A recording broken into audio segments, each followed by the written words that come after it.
Assalamualaikum warahmatullahi wabarakatuh. Halo semua, kembali lagi dengan saya Rinda Kalenza. Pada video kali ini kita akan membahas tentang cara kerja ETL pada data warehouse. Sebelum itu saya akan menjelaskan mengapa ETL penting dalam konteks data warehouse. ETL singkatan dari Extract, Transform, Load merupakan proses kritis dalam pengelolaan data warehouse. Memiliki peran penting dalam menyediakan data yang berkualitas, terstruktur, dan siap digunakan untuk analisis bisnis. Alasan mengapa ETL penting dalam konteks data warehouse. Yang pertama, integrasi data. ETL membantu menyatukan dan menggabungkan data ini ke dalam satu tempat, yaitu data warehouse. Yang kedua, cleansing dan transformasi. Proses transformasi dalam ETL memungkinkan pembersihan dan standarisasi data, sehingga dapat digunakan untuk analisis yang konsisten dan akurat. Yang ketiga, kualitas data. ETL membantu memastikan bahwa data yang disimpan di dalam data warehouse adalah data yang berkualitas tinggi dan dapat diandalkan untuk mendukung pengambilan keputusan yang akurat. Yang keempat, performa query lebih baik. ETL membantu menyusun data sedemikian rupa sehingga query yang dijalankan oleh pengguna akan memberikan hasil dengan waktu respon yang lebih cepat. Yang kelima, mendukung analisis bisnis.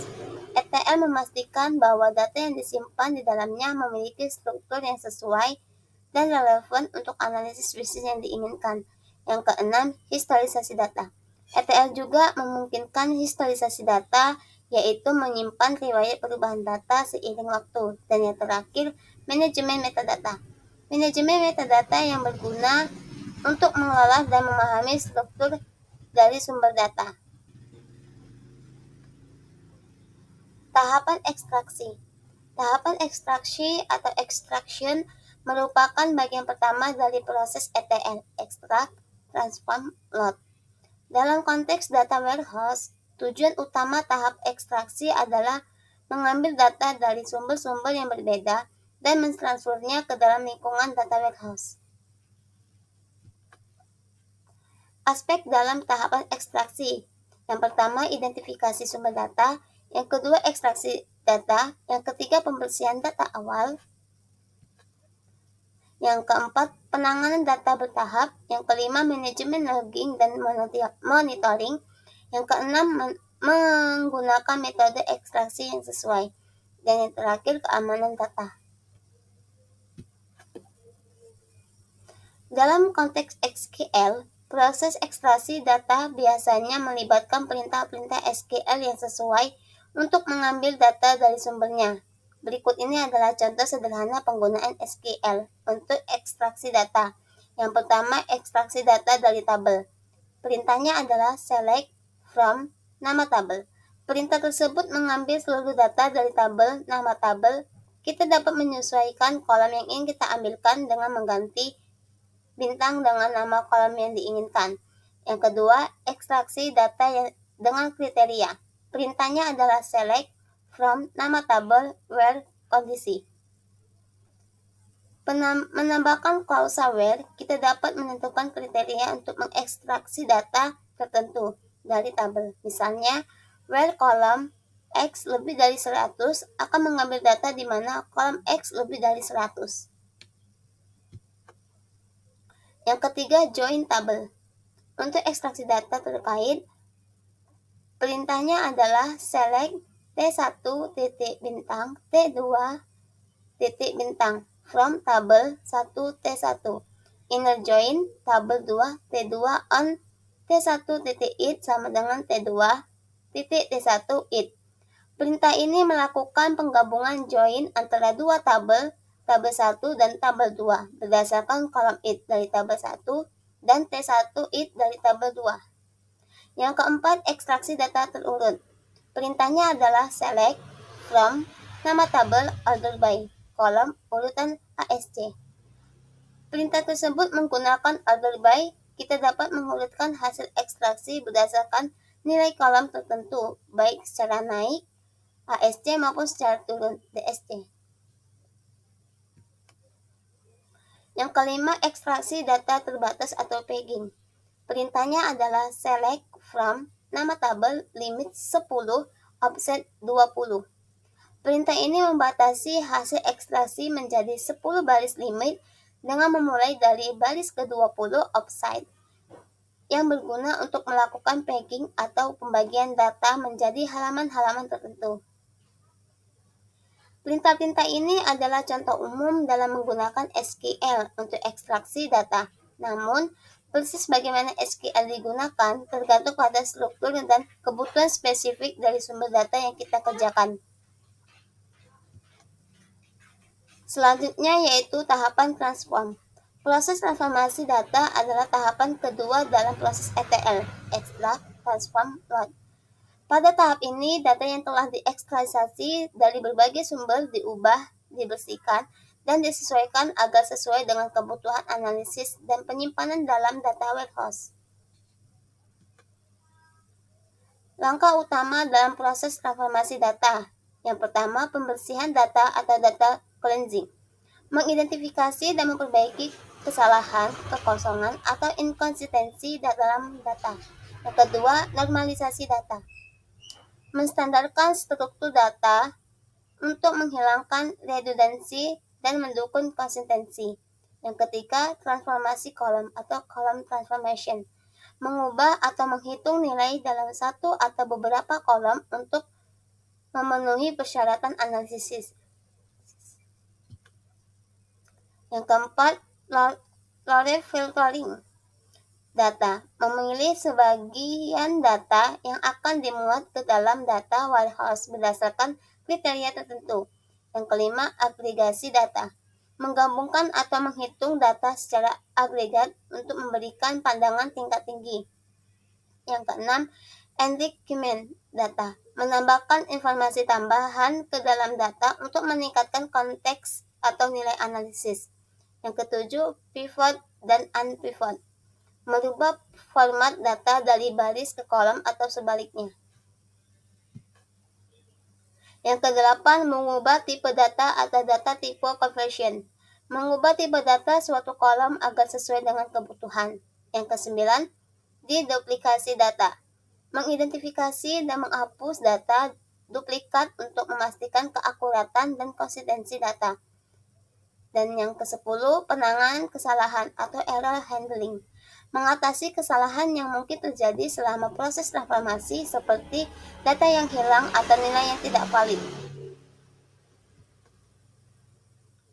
Proses transformasi data. Proses transformasi data melibatkan pembersihan, normalisasi data agar sesuai dengan skema data warehouse, memastikan kualitas, konsistensi, dan keterbacaan sebelum dimuat.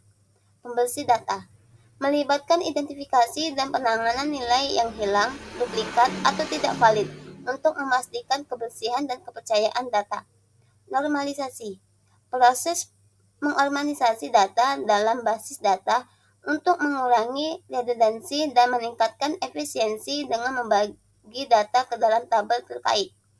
Transformasi lainnya melibatkan pengubahan format, perhitungan, atau penggabungan data untuk memenuhi persyaratan data warehouse analisis lebih lanjut. Transformasi data. Di sini saya mempunyai contoh, yaitu jika kita ingin membuat laporan penjualan yang mencakup total penjualan untuk setiap produk beserta harga per produk dan mendapatkan proses informasi transformasi dapat melibatkan langkah-langkah berikut ini. Yang pertama, menggunakan join table. Perintahnya select P nama produk, P harga, S jumlah bintang, P harga AS, total pendapatan from penjualan S. Join produk P on S other id sama dengan P prod id. Hasilnya maka adalah produk harga jumlah total pendapatan. Produk A harganya 10, jumlah 100, total pendapatan 100.000. Produk B 20, harga 150, total pendapatan 300. Produk C 30, harga 20, total pendapatan 600. 2. Pivot data. Dalam kasus ini kita perlu melakukan pivoting, akan tetapi jika kita ingin menyusun laporan dengan tanggal sebagai kolom, kita bisa menggunakan operasi pivoting. Yang ketiga, agregasi data. Perintahnya adalah select nama produk, sum, jumlah, as, total jumlah, sum, total pendapatan, as, total pendapatan, from, hasil transformasi, grup by nama produk. Nah, di sini kita melihat ini adalah hasil dari perintah query yang di atas dan ini adalah hasilnya. Tahapan loading. Tahapan loading atau pemuatan dalam proses ETL melibatkan transfer data yang sudah diolah dari proses transformasi ke dalam penyimpanan data yang permanen, seperti data warehouse. Berikut ini merupakan langkah-langkah umum dalam tahap loading. Yang pertama, persiapkan tabel target. Pastikan bahwa skema tabel di dalam data warehouse telah disiapkan sesuai dengan hasil transformasi yang diinginkan. Ini termasuk menyesuaikan kolom, tipe data, indeks, dan parameter lainnya. Yang kedua, pemilihan metode pemuatan. Pemilihan metode pemuatan yang sesuai dengan ukuran data dan persediaan sumber daya. Metode ini dapat mencakup pemuatan penuh untuk seluruh atau pemuatan increment untuk data yang baru.